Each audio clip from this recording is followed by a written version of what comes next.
So we're going to be looking at some objects here and moving objects around, rotating them and arranging them and so on. So this activity is really just about getting used to working with objects. So you're going to open up the 8-page layout from activity 231, and it's the 8-page layout. So it's the familiar layout that you've worked with for the last couple of activities. We're focusing on page 2. So I want you to double click on page 2, and you'll see that I've started this page just by putting a few objects in here, just so that I can show you a few things about transforming. So if I take this frame here, just move it up here out the way. So we know that when we move over a frame with our selection tool that contains an image, we get this little grabber, and if I click on that grabber, it grabs the image that's inside that frame. You can see this image is quite significantly bigger than the frame. If I click and hold on that grabber, it's going to give me a ghosted image of what the whole image is there, and I can move that around and position this image exactly how I want to. Now, the important thing to remember here is if I wanted to scale, change the size of this frame, and I just take my selection tool and I go to the corner and I drag to scale it up, can you see that it only scales the frame? It does not scale the image inside the frame. So I'm just going to undo that, Command or Control Z. If I select the image from the grabber, I would need to scale the image from the transform handles around the entire image. So if I go here and I drag, and I'm holding down Shift to constrain the proportions, I'm now changing the size of the image inside the frame, but I'm not changing the size of the frame. So I'm just going to undo that twice, so I'll get back to the way it was. So that's important. The frame and the image content are two separate entities, and transforming either one of them with the selection tool will result in only that item transforming, either the image in the frame or the frame itself. So if you want to scale or transform the actual image and the frame together, you have a couple of strategies. One is to select the frame, not the image, just the frame, and then go to this tool here. Here it is here, the free transform tool. The shortcut is E. And now with the free transform tool, if I change the size, holding Shift to constrain proportions, both the image and the frame transform. So that's E for the free transform tool. A shortcut, if I'm on my selection tool, is to hold down Command or Control when I transform. That does the same thing.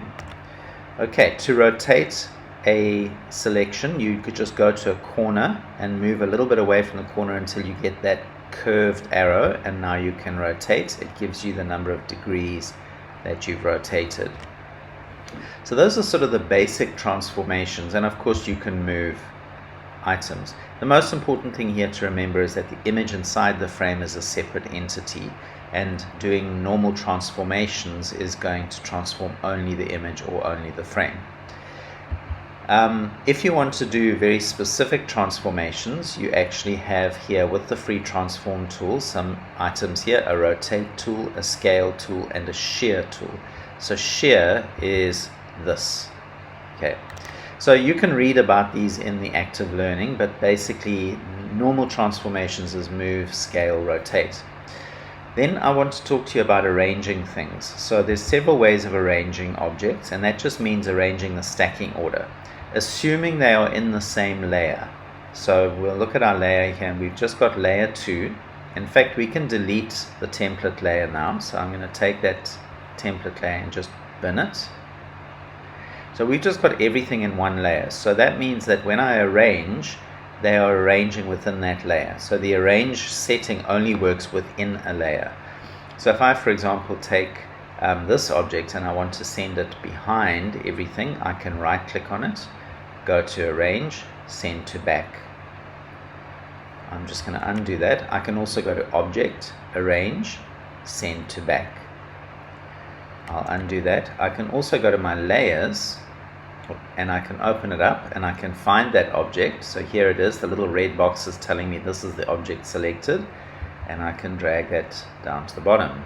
So that's 3 ways that you can arrange things, and there's one more way, which is with shortcuts. So arrange, you can see that bring forward or bring to front is Command or Control square bracket, or Shift Command or Control square bracket. I must admit I don't use the shortcuts here because it's just so easy to right click. Alright, then let's look at aligning things. So InDesign has something called Smart Guides, which help you to align things very easily. So you'll see that if I just drag this, can you see all those little lines that are popping up all over the place? Those are telling me when this object is aligned with items. So that's when it's aligned with the center of that column.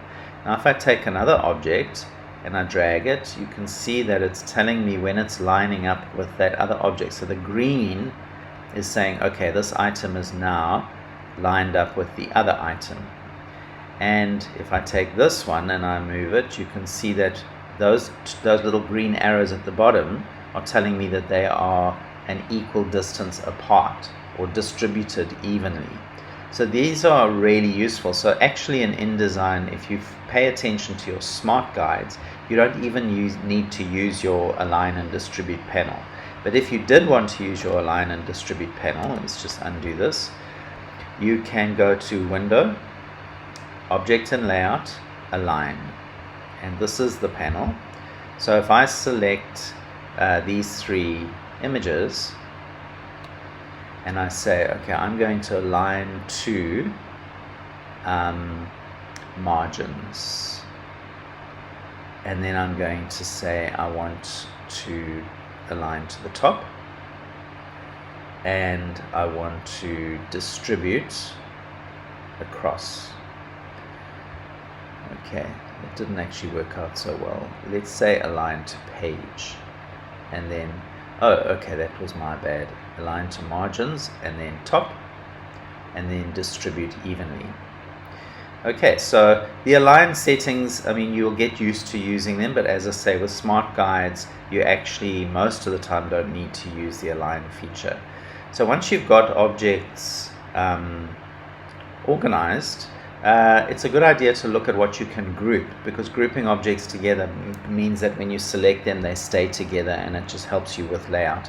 So these 3 images, I want them to stay together all the time, so they are selected at the moment. So I'm going to go to Object, Group, or Command or Control G. That means that when I select, all of them get selected at the same time. And then I'm just going to move these down. Let me just fit my page in. I'm going to move them down and fit them into my column, or 3 columns, and then I'm going to take this, whoops, then I'm going to lock them. So lock, that means I can't mess with them anymore, and then I'm going to move the yellow line to the bottom like that. Okay, so this is really just a very simple way of getting used to arranging, transforming, locking, aligning, and so on. So the next thing I'm going to do is I'm going to place an image, and you are going to have this image as well, so you can follow along. So I'm going to take this rectangle frame tool, and I'm going to draw a rectangle from the bleed on the top left all the way to the middle of the page and the bleed at the bottom. And then I'm going to press Command or Control D to place, and you will see that in is inside cover.psd. Okay, so if I say show import options, this is a Photoshop document with multiple layers, and I open, it actually opens up my import options, and it shows me all the layers in the document, and I can play around with these layers. I can also play around with layer comps. So I'm just going to switch to Photoshop to show you what I've done here. So in this document, you can see I've got all these different layers, and what I've also got, if I go to Window, Layer Comps, is I've got different comps. So a comp is basically just an arrangement of layers. So I've got all layers, that's one comp. I've got, all layers is this one. I've got no grass layer, that's this one, and I've got text on top, that's this one. So these are just the visibility, position, and style of layers is being recorded in different comps. And so you can use that in InDesign. So in InDesign, in my import options, I can choose a particular comp from a Photoshop document. I can even show and hide layers. I'm not going to do that at the moment. I'm just going to place the image and just make sure it should actually fit perfectly, but I'm just going to make sure it fits. So fit content to frame. And now what I'm going to do, because I don't like this composition, I want to change the layer visibility. So I'm going to go to Object and Object Layer Options. I'm going to put Preview on, and I'm going to try some of these layer comps. So I'm going to try No Grass layer. Okay, so I much prefer that option. I could also just hide and show layers here if I want to. So that's actually the one that I prefer. So I'm going to say OK. And then I'm going to arrange this behind all the other artwork here. So just always go back to your selection tool, right click, arrange, send to back. Alright, so now we've got a nice kind of little graphic for our page here. Just I want to go into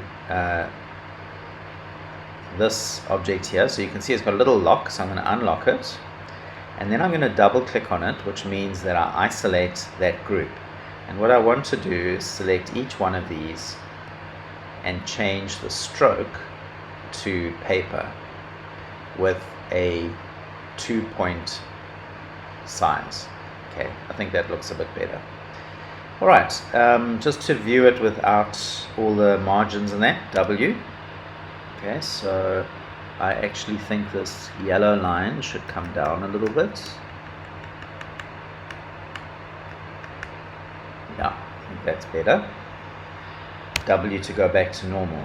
So at the moment, everything looks great. We've played around with our comps and our layers, and we've now got what we want. But if we look at our layers, everything is in one layer, which is very poor organization. We need to be organized. We need to work in layers. So I'm going to double click on this layer, and I'm going to call this backgrounds.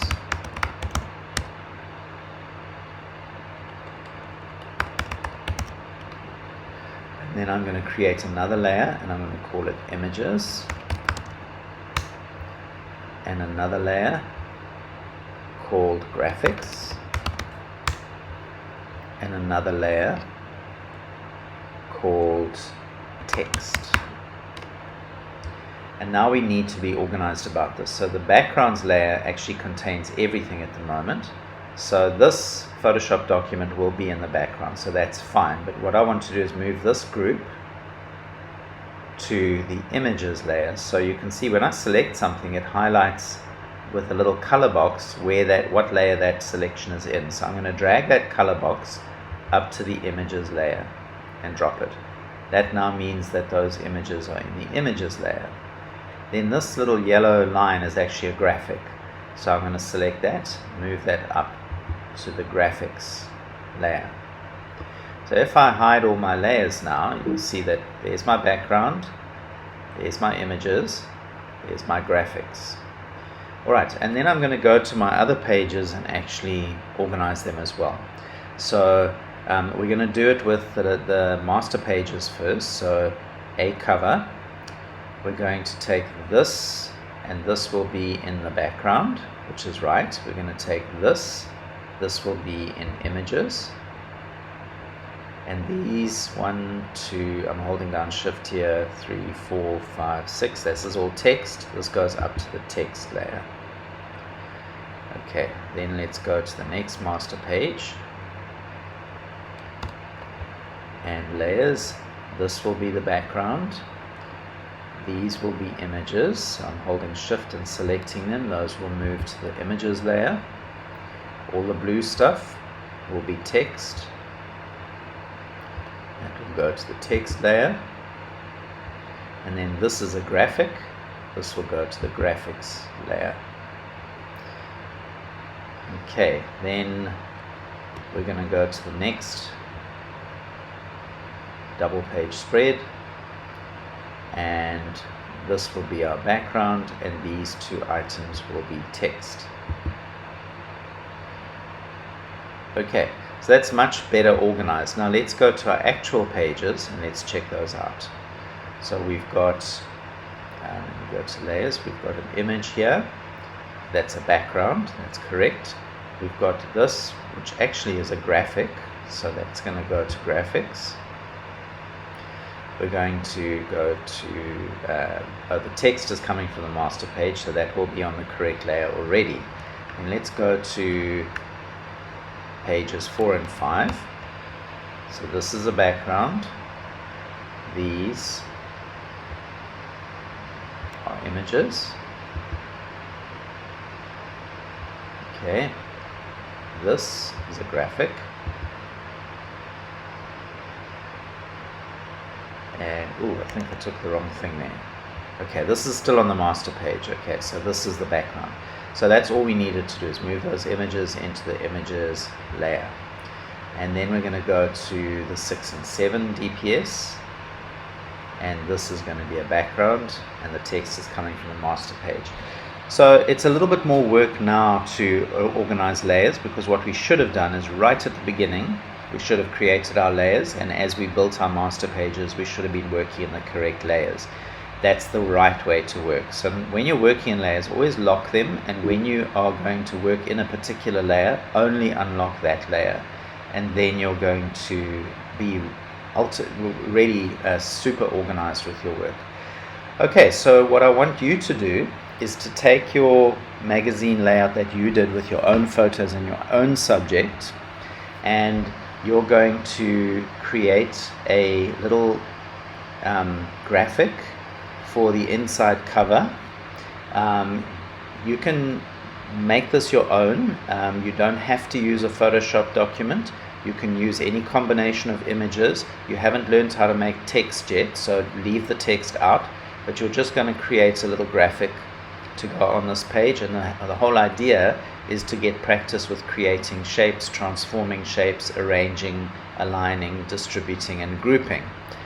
Once you've done that, I want you to go through your entire document, master pages and normal pages, organizing everything into layers like I've done here.